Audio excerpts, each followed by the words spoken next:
We hear it over and over. Young people are leaving the church. A new study clarifies why and could help parents and pastors better pass on their faith. For the Colson Center, I'm John Stonestreet. This is Breakpoint. You know what I'm happy to leave behind in the 2010s? All those headlines about how millennials are killing everything. Millennials are killing mayonnaise. Millennials are killing golf. Millennials are killing real estate because they spend all their money on avocado toast. Yes, those are real headlines. Well, sadly, there's at least one millennial-related headline we can't leave in the last decade. Millennials are killing churches. According to Pew Research, 4 in 10 Americans between the ages of 23 and 38 now say they are religiously unaffiliated. This is the biggest drop in religiosity between generations ever recorded. While part of the hemorrhaging is explained by the 40-year decline in mainline Protestant bodies, evangelicals are not off the hook. We cannot say that conservative theology in and of itself is enough to shrink-proof your church. The Southern Baptist Convention, for example, America's largest evangelical denomination, just hit a 30-year membership low.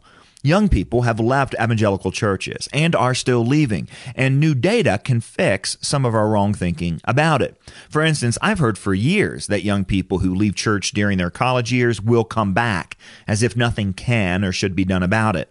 Now let's set aside for a moment what should be obvious, that we should never be okay with anyone ever rejecting Christ or his church. According to a study by the American Enterprise Institute, millennials who drop out of church often end up staying away permanently.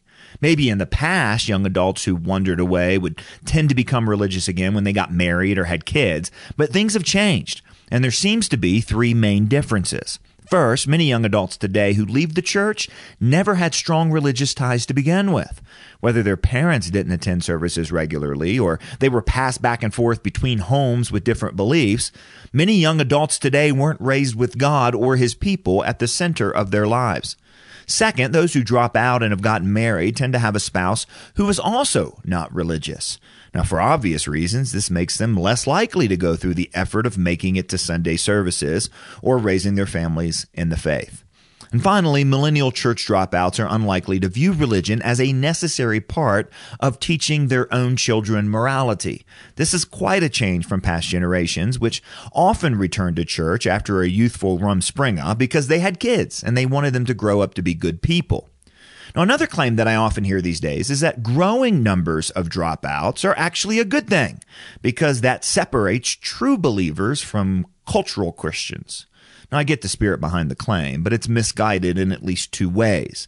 First, God very often uses the culture that we're born in to introduce people to Christ. Think about it. Are you more or less likely to hear about your need for Jesus in a culture with a church on every corner or in a culture in which churches have been turned into bars? And second, the gospel still has an effect on those who come to church for the wrong reasons, like social acceptability.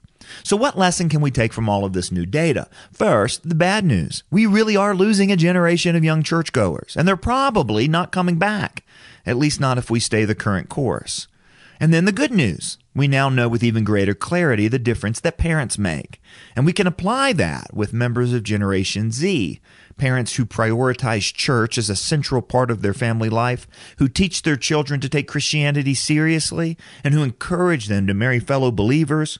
They have the best chances of seeing not only their children, but also their grandchildren in the pews beside them.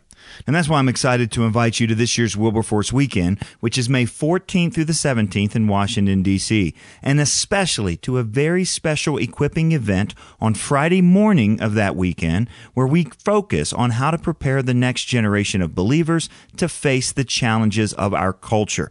Joining me for this special training event will be Sean McDowell, Brett Kunkel, Jay Warner Wallace, and Natasha Crane.